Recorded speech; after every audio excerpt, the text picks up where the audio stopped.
to have Ron Holifield with Strategic Government Resources join us to talk a little bit about managing teams remotely.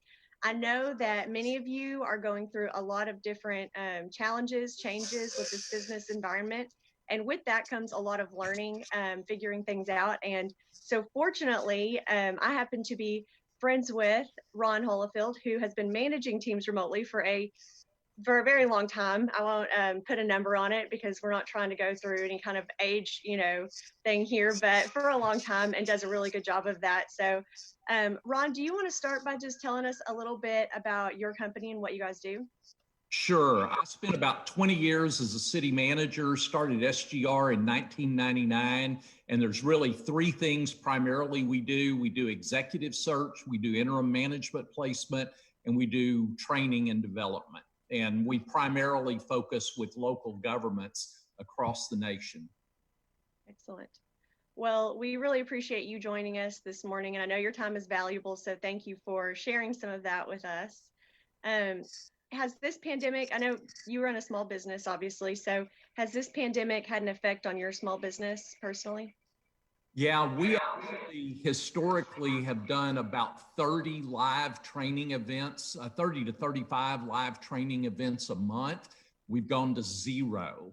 So it's been a huge impact on us. We also, with executive search, it's actually remained relatively stable, but that's mainly because those tend to be a 6-month process. So while it has remained stable right now, we expect it to dip later.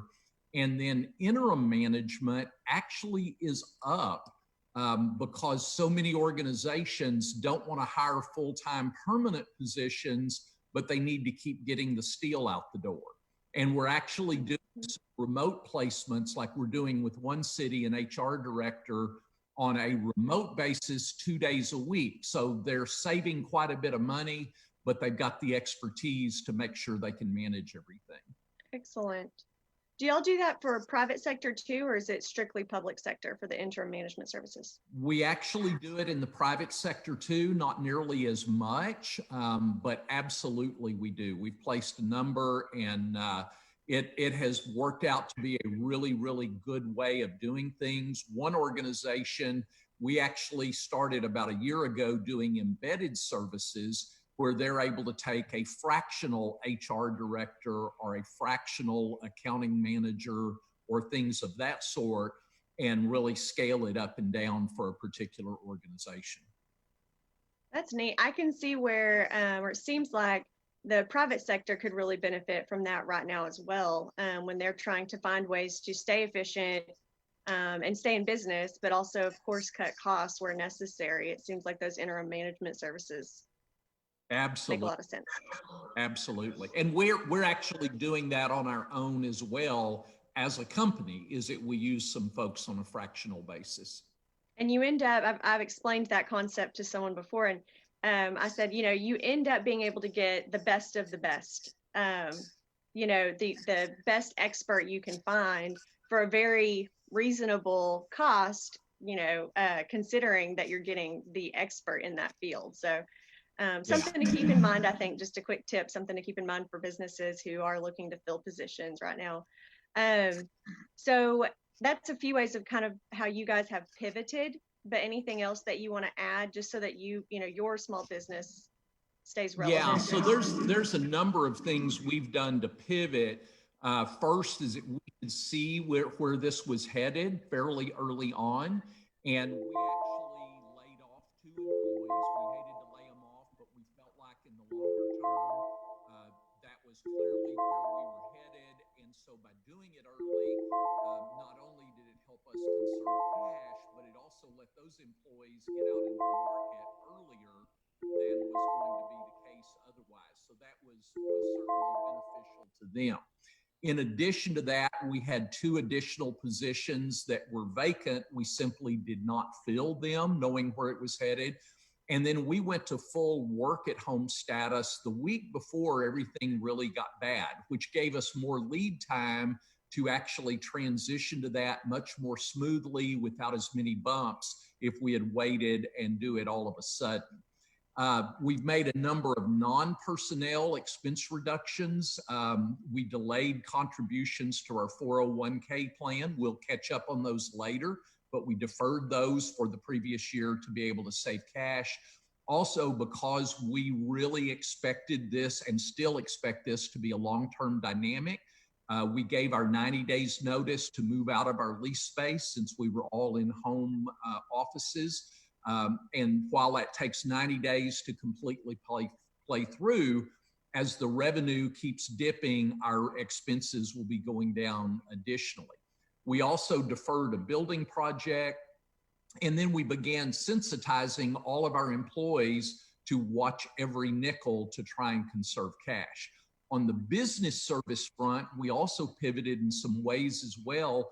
We invested in some new software that would allow us to automate reference checks, which not only reduces our reliance on labor costs, but it also creates a new business offering that we can do that for both private and public organizations. So it's much more efficient for them, much more cost effective, also creates a business line for us and reduces our labor costs. In addition, we invested in software to take our ability to do online meetings to a much higher level. We've initiated several partnering conversations with other companies, even including one competitor. We began producing a variety of webinars on current topics of intense interest to both public and private sector in the midst of the crisis that we're pushing out on a virtually free basis. And then we also took and actually hired a new communications and marketing person. So in the midst of all of this, doing some cutbacks, we hired a marketing and communications person because as we were really shifting over into a much more online environment, we needed to be able to effectively tell our story and communicate that and market that effectively. So even though we're very much in cutback mode in a lot of sense, we actually had to invest in marketing during that time frame. That's some great advice right there too, to really, I think, for businesses to really kind of sit down and look at, if you're going to stay relevant, where do you need to invest? I mean, as far as employees go, software, across the board, really, where do you need to invest to stay in this, in this market? It changes everything a little bit. So it's the only way that you not only survive, but that you thrive. You come out of it with an environment that you're able to actually come out on the other side stronger than you were going in. Absolutely. And I think I've had this conversation with several different people, but I think one of the interesting things and one of the important things for us to all think about is how this situation is going to change the way we do business a little bit long term. Because I think as far as the way we're doing business, the way we're doing education, the way we're doing healthcare, all of that has the potential to change a little bit. And I don't mean bad change, I just mean change, as scary as it may be or sound. But I do think that we're all learning some new ways and maybe some more efficient ways to do business. And like you said, I don't think that means that we are looking at long-term decrease in workforce. I think we're looking at shifting our workforce. Absolutely. Like you said, more communication, marketing, online, technical support, things like that might become way more needed in the future. So something to keep in mind. I also, I think I've had this conversation with you before years ago, but I wanted to say this because I know that as a business owner or manager, anytime you face the need to lay an employee off, it's just it can be heartbreaking and it can just feel horrible, keep people up at night. And I read a book years ago, and it was about ethics in business. And it talked about how people can view layoffs as very unethical because that employee depended on that, revenue and so, or that paycheck, et cetera.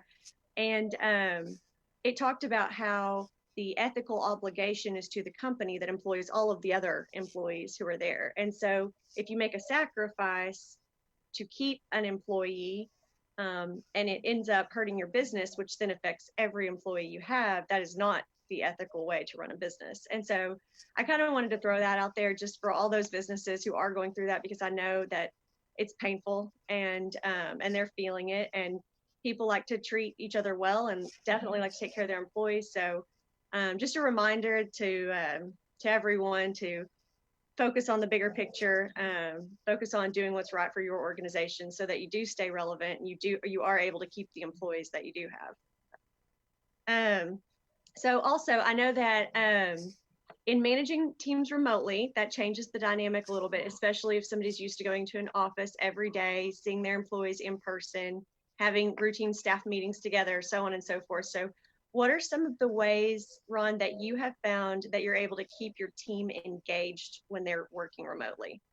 Absolutely, and that's so important.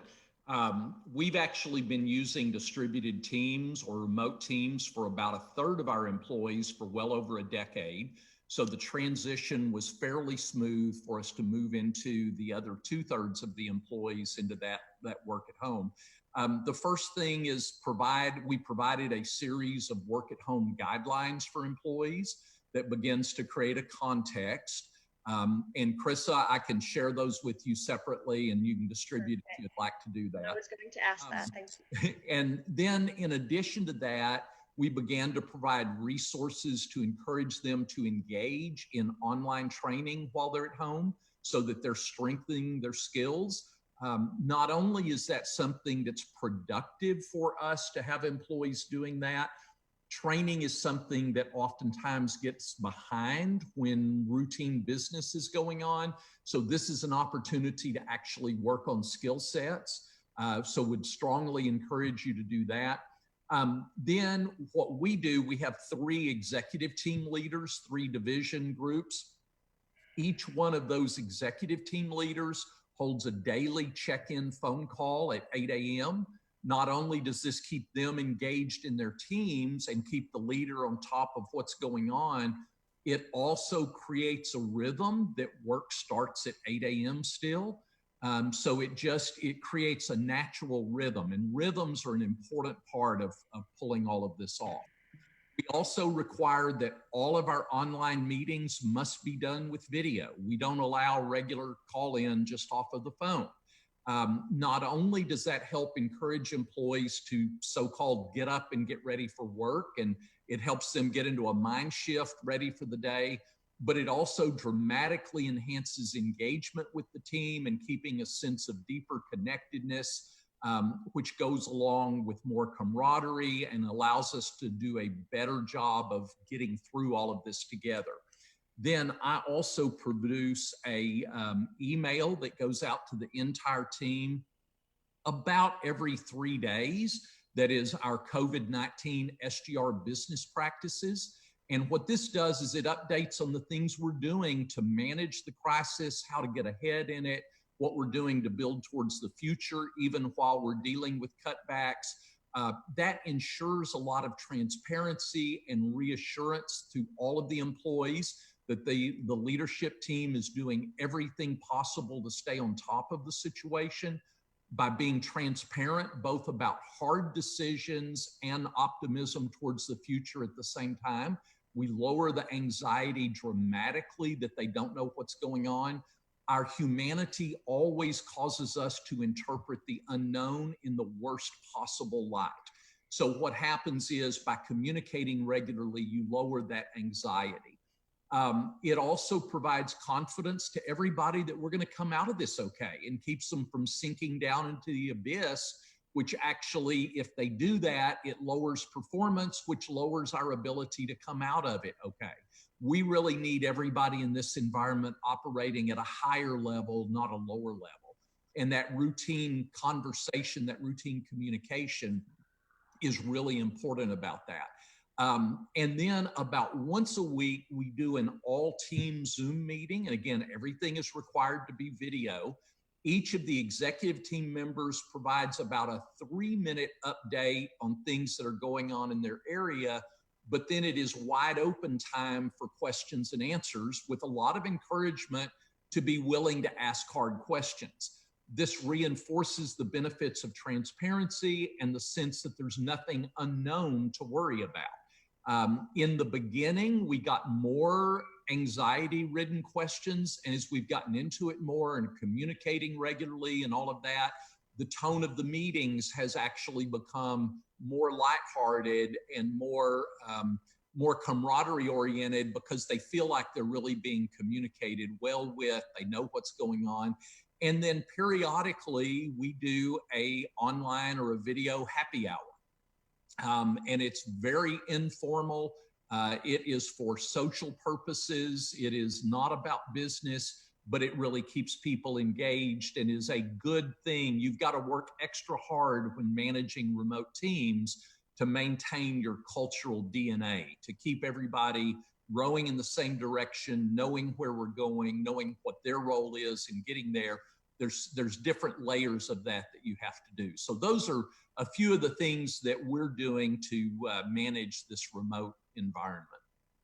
Excellent. I really like the idea of the happy hour, social hour, just keeping those relationships intact. And hopefully that gives you an opportunity to observe, or at least your team leaders an opportunity to observe, to make sure everybody's okay. I mean, these, shelter in place situations also create issues where depression is, gets absolutely to be a problem, so on and so forth. And so I think just being able to check in on your employees, keep that relationship, show them you care, those kind of things are so important. And I know, Ron, I know you are a huge promoter and supporter of servant leadership. And so can you kind of give me I don't want to say a do and don't or a comparison, because I don't want to throw, darts at anyone who doesn't operate this way. But can you kind of give me how somebody who is a servant leader manages a team remotely, and maybe how somebody who is not a servant leader manages teams remotely? Sure. If you were to take everything about servant leadership and distill it down into one pithy little phrase, it would be, it's not about me, it's not about now. So what happens is an authentic servant leader is both always focused on the team and the clients and their interests, and always focused on the future and the long term. Servant leadership is not happy talk that, everything is rainbows and unicorns and all of that. Servant leaders make tough decisions, but they do it in a way that they're being transparent, and that everybody knows when tough decisions have to be made, that they have been thoughtful and they're careful, and they're both focused on the long term and not looking out for my own self-interest. It's sort of what we've done with, when I mentioned earlier, on what we're calling a servant leadership resource library of almost free videos, webinars, etc. We looked at it and we said, okay, where is the greatest need of our residents, our clients? That was where the need was, and we focused on how to make that happen. A lot of our competitors, quite honestly, have shipped out tons of information that's trying to sell stuff during this time period. We believe we'll come out of this with people knowing we've been taking the actions that are focused on them, not focused on us. And we actually think that is the best business model long term. We really have three sort of pillars as a company that defines how we operate and our performance expectations. The first is to deliver excellence always. Whatever we do is to deliver excellence. The second is to protect the relationship. We will always put the relationship above the contract or the short-term financial need. We always protect the relationship. And then the third is to play the long game, is to always think about the long term. Using those three standards, historically, over the last 20 years, we've grown an average in excess of 20% a year. And until this hire we just made, we've never had a salesperson, a marketing person. We don't spend any money on advertising, et cetera. It's all very, very relational. And so small businesses in particular, that relational aspect is the strongest thing you can do. It's the foundation that's going to get you through, is if you really constantly protect those relationships, both with your employees and with your customers. And how, Let me think of how to ask this, but are your employees able to contribute to some of that? Looking to the future, how do we get through this? Are you constantly listening to them also so that they have input in the direction and how you overcome? Absolutely. Both we constantly solicit that kind of feedback and being tuned in. We are a very collaborative work environment. Now, that's done predominantly with each of those teams, not with me. But what we also do approximately every 3-day email I send out, I include an item that is, what can you do today? And it's overtly specific things that they can do right this moment that are bite-sized that will help keep moving us forward. Some of those suggestions come from employees, some don't, but it's very tangible, specific things. So for example, one particular day, what we recommended is just reach out to 5 of our clients that you have interacted with. Don't talk about business, just check in on them. How are they doing? Is their family healthy, et cetera? Not only is it the right thing to do, I think from the long term, it's actually the best business space. I love that, of course. And I think that when employees feel like they have some control over their destiny, so to speak, when they have some influence or some say, there's a lot of buy-in there. They want to be part of that solution and part of that future. So I think that's another way of keeping them engaged, is to let them have a voice in that. Absolutely. And I would say that the majority of our employees, I don't even have a clue what they do. I am not a micromanager by any stretch. I believe very strongly as a leader, you provide direction, not directions. And so we've got employees that are making stuff happen constantly on their own, self-directed, self-motivated. And because we've had that culture, that's one of the reasons this transition to a remote environment has worked very smoothly for us. What about any software? You mentioned a few at the beginning, but like, have y'all found that it's important to have like a project management tool, software tool of some sort that you're using to keep track of things? Or, do you lean a lot on the Outlook calendar or Microsoft Teams, or, how are you managing that part of it?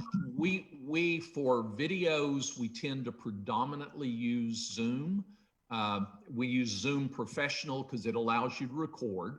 And we have found it's a little easier to use than some of the other ones. Internally, we tend to use Google Hangouts. We are not using a project management tool. We've been looking at some of those. We've tried some in the past, and the complexity has made it a little bit of a challenge using those. One we used for a while was Salesforce, and it was like having a NASA rocket ship when we needed to go to the drugstore. And that, as a small business, was a little bit of a challenge for us. So we tend to always look for simple solutions rather than complex solutions. We use a lot of technology, but we really are always looking for the simplest way to do everything. I know that one of the things that I've used in the past, and I think you guys might also, but not totally sure, but I use Trello a lot. Yes, we sure do. And that one is just to me, it's just so easy and simple. You can get online or you can use the app, but either way, it's just very, very clean, easy, simple to use. We've been using it even with our some of our committees and board of directors and things like that, because it's just so simple to use, but it also is very organized. So you can keep track of timelines, due dates, who's doing what, you can upload documents, so on and so forth. So that's one I kind of, sing its praises just because, and it's free. I think the first level anyway, I think we have a paid version now, but I think for a certain number of users or something along those lines, it's free. So I would say if somebody is trying to keep up with a lot of projects or tasks, things like that with their employees, that's one that I would definitely recommend. Absolutely. Excellent. Well, see, I was going to ask you one more. Oh, how many employees do you have that are currently working remotely right now? We have about 25 full-time employees, and then we have an awful lot of contractors that we have stayed engaged with. We have a lot of contractors, but about 25 full-time employees. That's a lot of employees to have remote, though. I mean, absolutely. And Lisa, do we have any, before I move on, do we have any, oh, she's on the phone. I'm gonna wait. I was gonna tell, okay, thank you. I was gonna tell everybody some of my favorite stories about Ron, because obviously when I get the opportunity, I love to do this. But one of them, and Ron, you can correct my details when I get them wrong, because I assure you I will. But one of them was in one of your positions as a city manager, and I don't know what city, but I'll try not to name, I don't want anybody out there That's to put good. it together That's good. anyway. But you had an employee that you absolutely respected, and he would come into you, you would say, we're going to do something. He would come into you and he would scream and kick and throw a fit and say, I don't like it. This is why. And you'd listen to him. And then you'd say, okay, I heard you, and this is what we're going to do. And he'd say, okay, fine. And he'd go out and he'd do it, you know, and just do a great job. I mean, excellent job. But I've always remembered that, because I always thought, well, number one, there's trust there where an employee can come in, share their thoughts, but also you're listening and acknowledging that you're listening, being patient, hearing somebody out. And I think I would also say truly listening. So if he had brought up a point that changed your mind, you would have said, okay, that's a good point. Let's think about this differently. Let's reroute. Let's do something else. But then when you did say, okay, thank you for sharing, this is what we're going to do anyway, you know, let's get to it. You know, you had his full support, and so he would go out and make it happen and do a great job. And I think that's a great example of how to, you know, and that's obviously not a remote setting, but it could be, you know, he could have called on the phone or emailed or whatever. But I just think that's a good example of keeping that trust with your team, and making sure they know they're being heard, listened to, and staying engaged. So, and then my other favorite story that I have to share, and I can 100% guarantee I'll get the details wrong on this one. I probably embellished it like every time I've told it, so it's growing and growing. But you were city manager. I think this was a different town even, and having a huge event, festival, concert. I'm not even going to pretend to remember who it was that was coming in, and it rained and rained and rained, and it was outdoors. And they came to you and said, we can't do it. We just, you know, it's too wet. The grass is too wet. I don't know what to do. And you said, well, then go dry the grass. And they're like, what? And so you had helicopters come in and hover over the grass to literally dry the grass before an outdoor concert. And then have, you know, subsequently have the most awesome painting in the entire world hanging somewhere in your office or home. But I want to tell that story too, just because I think as far as pivoting, as far as thinking outside the box and being innovative, that's one of my favorite stories. I've told it, I don't know, probably hundreds of times at this point, because I just think it's a great example of, hey, you know, when you want to make something happen, when you want to get something done, you don't take no for an answer. You find a way. You find a way around it. You think outside the box and you problem solve. So I'd like to encourage all of our small business owners to do that, to think outside the box, to innovate, stop and think about what your customers need right now, and then connect with them authentically. Keep your team engaged so that they can keep doing that as well. But I also want to thank Pete Clark with Texas Made Security for helping us with our live stream today. And of course, thank you again, Ron. You guys have a webinar coming up, correct, on managing teams remotely? Yeah, we've had a series of managing teams remotely webinars that are free. Awesome. So they can, if anybody wants more information on that, they can go to governmentresource.com. Either that, or I'll get the information to you. I honestly don't know how we've got it posted on the website. Okay, no worries. I looked it up last night, so. Oh, okay, super. Then you know how to send it Perusing. out to everybody. So I have the link. I can share it as long as you're okay with that. But Absolutely. it looks like a great resource for people, for city employees, but also for any business, anybody Absolutely. who's going through this, which is literally pretty much our entire world. So good Yes, for everyone, and such a neat thing that y'all are putting that out there and doing it for free. So absolutely. thank you again. We absolutely appreciate it, Ron. And if there's anything we can do for you, let us know, please. My pleasure. Thank you. Thank you. Have a good day. You too.